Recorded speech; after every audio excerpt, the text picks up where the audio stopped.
আমি অত্যন্ত হৃদয়ের গভীর থেকে সমবেদনা জ্ঞাপন করছি। আপনারা জানেন সদ্য বৈষম্য বিরোধী ছাত্র আন্দোলনের সেই যৌক্তিক দাবি আদায়ের লক্ষ্যে যে সমস্ত হাজার হাজার লাখ ছাত্র জনতা মাঠের মধ্যে নেমে তারা যৌক্তিক দাবির আন্দোলনে অনেকগুলো প্রাণ চলে গিয়েছে।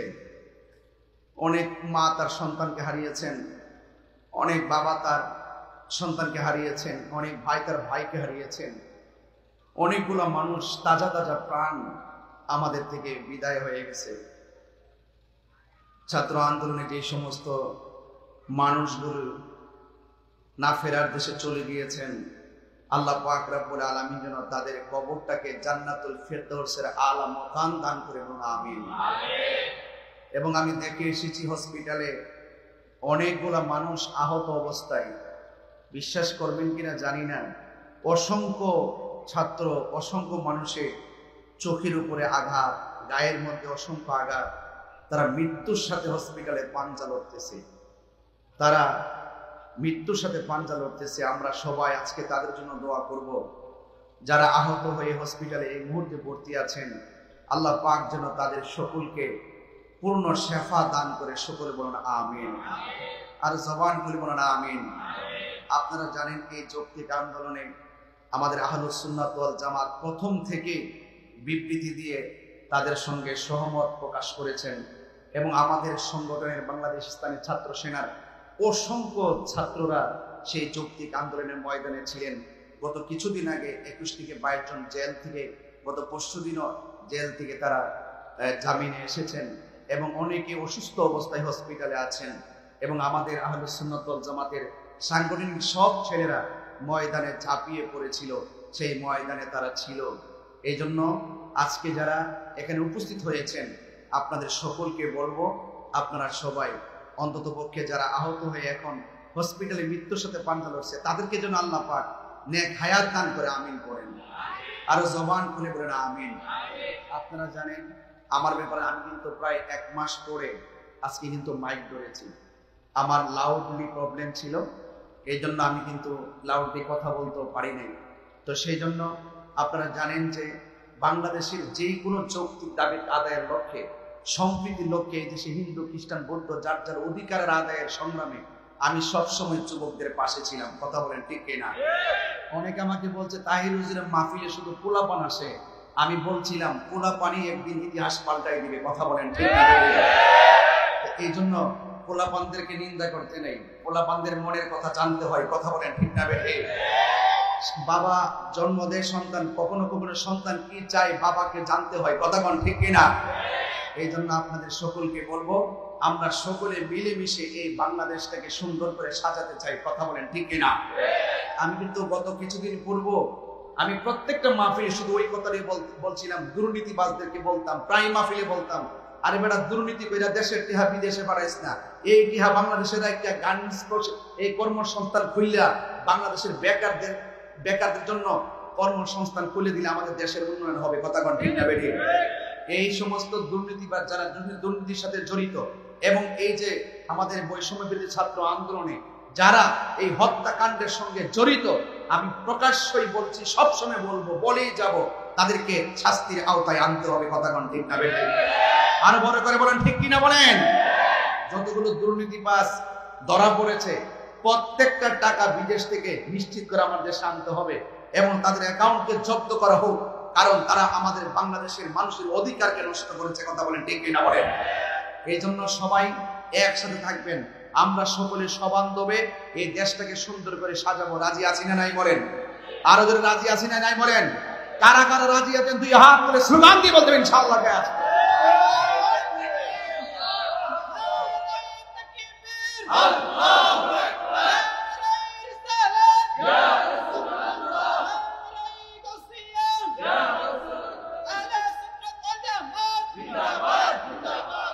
দুই হাত সোজা করবেন, একদম সোজা করবেন। আমরা দেশে শান্তি চাই কি চাই না? শান্তি চাই কি চাই না? আমরা ধর্ম নিয়ে কথা বলি, ধর্মের পাহারা দিয়ে কথা বলি। কথা বলেন ঠিক না বেঠিক? আমরা কোন রাজনৈতিক দল বুঝি না, আমরা বুঝি হক কথা, সত্য যেখানে আমরা সেখানে উলামায়ে কেরামদেরকে বলবো, উলামায়ে কেরামগণ ঐক্যবদ্ধ হওয়ার এখনই উপযুক্ত সময়। কথা বলেন ঠিক কিনা? উলামায়ে কেরামরা যদি ঐক্যবদ্ধ হয়ে যায়, এই দেশে দুর্নীতি চলবে না। কথা বলেন ঠিক না বেটে? এই দেশে সন্ত্রাসী চলবে না। উলামায়ে কেরাম ঐক্যবদ্ধ থাকলে এই দেশে মাদক, ইয়াবা, দুর্নীতিবাজ থাকবে না। কথা বলেন ঠিক কিনা? এই জন্য আমি পরিষ্কার ভাবে বলতে চাই, আমি আগেও ছিলাম যেভাবে, এখন আছে সেইভাবে। আপনারা জানেন আমি বাংলাদেশের কোন রাজনৈতিক দলের সদস্য পদও ছিলাম না। আমি সাদাকে সাদা বলতাম, কালোকে কালো বলতাম। কথা কোন ঠিক না বেড়ে? আমি হক কথা বলতে কাউকে ভয় পেয়ে কথা বলি না। সেই জন্য আমাদের সবচেয়ে বড় কথা, আমরা ধর্ম নিয়ে কাজ করি, ধর্মকে পাহারা দিয়ে রাখি। কোন ধরনের ইন্দুর বাতারে যেন আমাদের রাসূল পাক সাল্লাল্লাহু আলাইহি ওয়াসাল্লামের শান মান আজমতে আঘাত দিয়ে কথা বলতে না পারে। কথা বলেন ঠিক কিনা বলেন? তো আমাদের যুবক ভাইরা কি সবাইকে আমার সাথে একমত আছেন? সবাইকে একমত আছেন? আমি একটা স্লোগান দিব, দুই হাত তুলে আওয়াজ আকাশ বাতাস মুখরিত করে আওয়াজ তুলতে হবে, নারায়ে তাকবীর, নারায়ে রিসালাত, ইয়া রাসূলুল্লাহ, আহলুস সুন্নাত ওয়াল জামাত, কোরআন সুন্নাহর আলো, মিলাদ কিয়ামের আলো, মিলাদ কিয়ামের আলো, নারায়ে তাকবীর, আল্লাহু আকবার। সকলে বলেন আলহামদুলিল্লাহ। আপনারা জানেন ইন্টারিম গভর্নমেন্ট, অন্তর্বর্তীকালীন সরকার দায়িত্ব নিয়েছে, ঠিক কি না? আমি দেখেছি কোন মন্দিরে যদি কেউ আক্রমণ করে, সেই মন্দিরকে পাহারা দেওয়ার জন্য বহুত মাদ্রাসার ছাত্র, স্কুলের ছাত্র, গ্রামবাসী সবাই মিলে মন্দিরে পাহারা দিছে। কথা কোন ঠিক কিনা? এটা সম্প্রীতি বাংলাদেশ। কথা কোন ঠিক কিনা? এখন আমি অন্তর্বর্তীকালীন সরকারকে দায়িত্বহীন কণ্ঠে শুধু এতটুকু বলবো, আমরা লক্ষ্য করেছি আমাদের সুন্নি অনেক মসজিদ থেকে ইমাম সাহেবদেরকে গলায় ধাক্কা মেরে এক শ্রেণীর দুষ্কৃতিকারী বের করে দিচ্ছে। কথা বলেন ঠিক কিনা? অন্তর্বর্তীকালীন সরকারকে আমি বিনীত অনুরোধ করব, আমরা লক্ষ্য করেছি এক শ্রেণীর মানুষ আল্লাহর ওলিদের মাজারে আগুন লাগিয়ে দিচ্ছে। কথা কোন ঠিক কিনা? আল্লাহর ওলিদের মাজারকে ভেঙে দিচ্ছে। আমি অন্তর্বর্তীকালীন সরকারকে এবং বৈষম্য বিরোধী ছাত্র আন্দোলনের যত সমন্বয়ের কাছে, আমরা মন্দিরে যেমন পাহারা দিব, আমরা মাজারও পাহারা দিব, আমরা মসজিদও পাহারা দিব। কথা বলেন ঠিক কিনা? যারা মন্দিরে আগুন লাগিয়ে সম্প্রীতিকে বিনষ্ট করতে চায়, এরা দেশের দুশমন। যারা আল্লাহর ওলির মাজারকে আগুন দিয়ে পুড়িয়ে দিতে চায়, তারাও দেশের দুশমন। কথা বলেন ঠিক কিনা?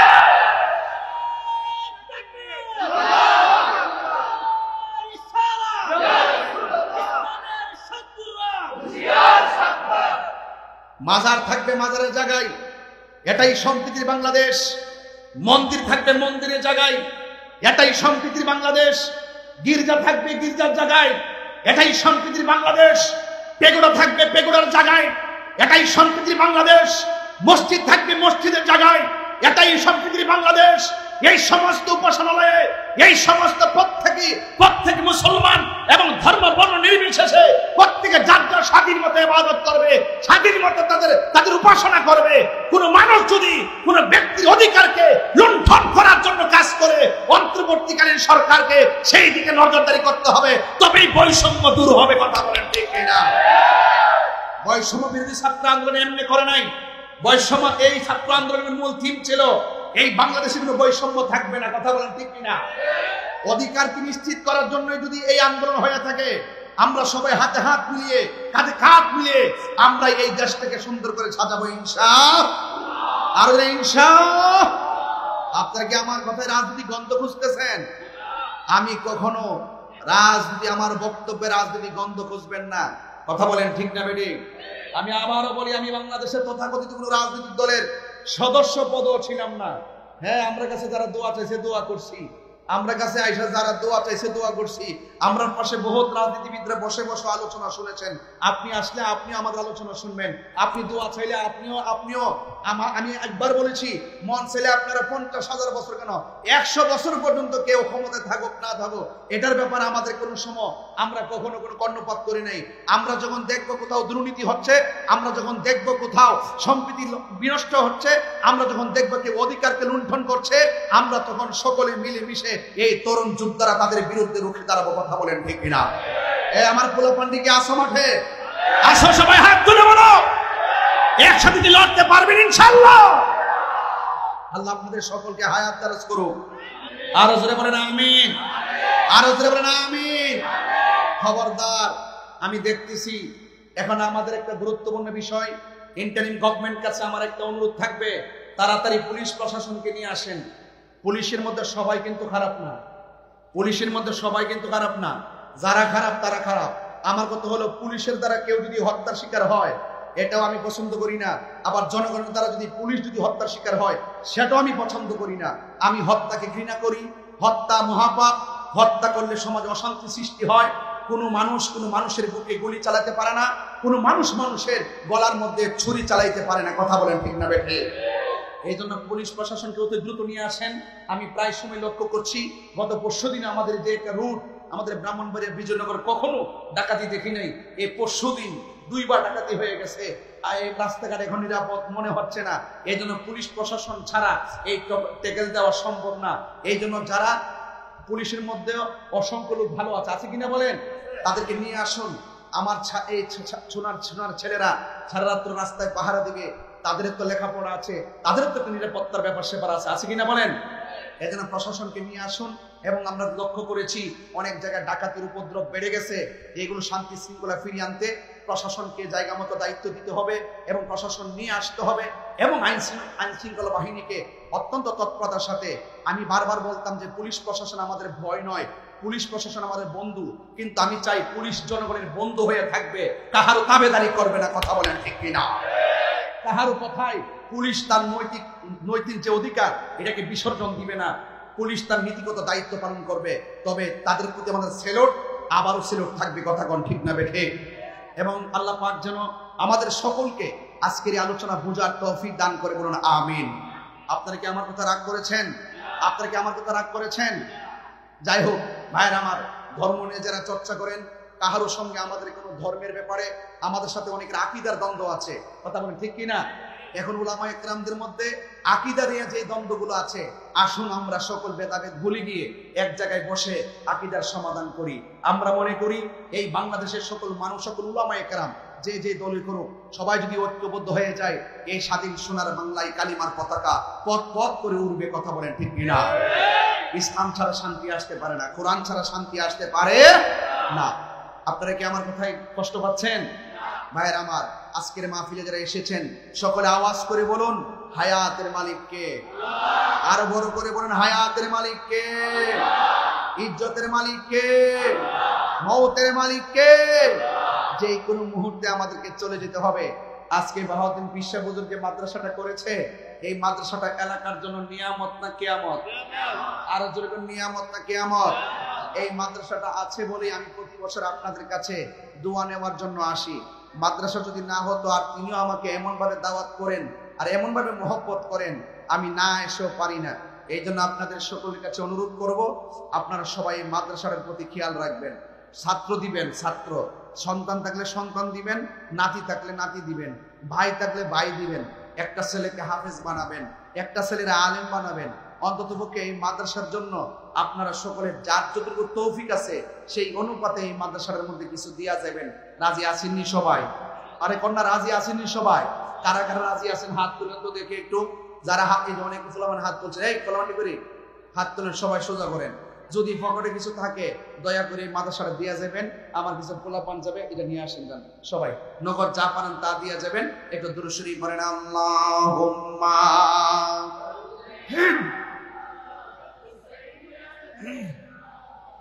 মাওলানা মুহাম্মদ ওয়া আলা আলি সাইয়্যিদিনা।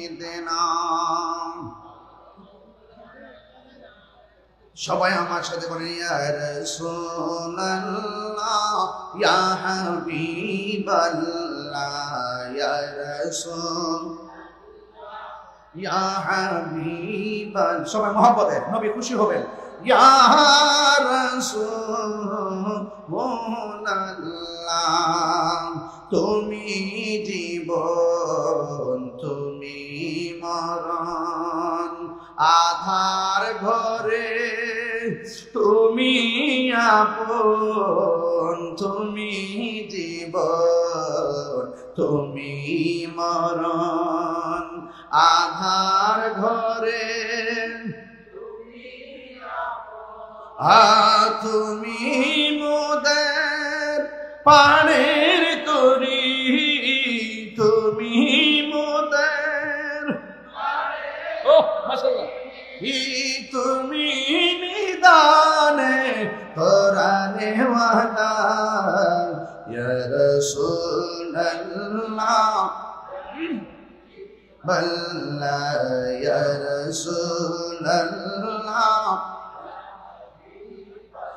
লা ইয়া রাসূলুল্লাহ তুমি মোদের আশার আলো, তাই তো তোমায় বাসি ভালো, তুমি মোদের আশার, ও তাই তো তোমায় ও হৃদয় নামের ফুলদানিতে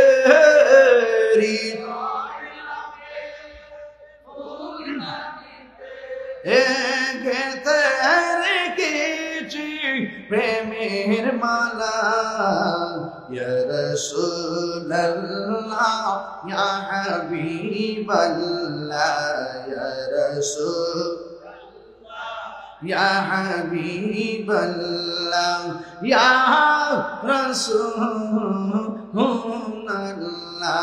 বলুন ইয়া রাসূল মাশাআল্লাহ লা ইয়া রাসূল ইয়া হাবিবাল্লাহ ইয়া রাসূলুল্লাহ একটা জবান বন্ধ রাখবেন না, মোহাম্মদে মায়ার সুরে বলুন সুবহানাল্লাহ।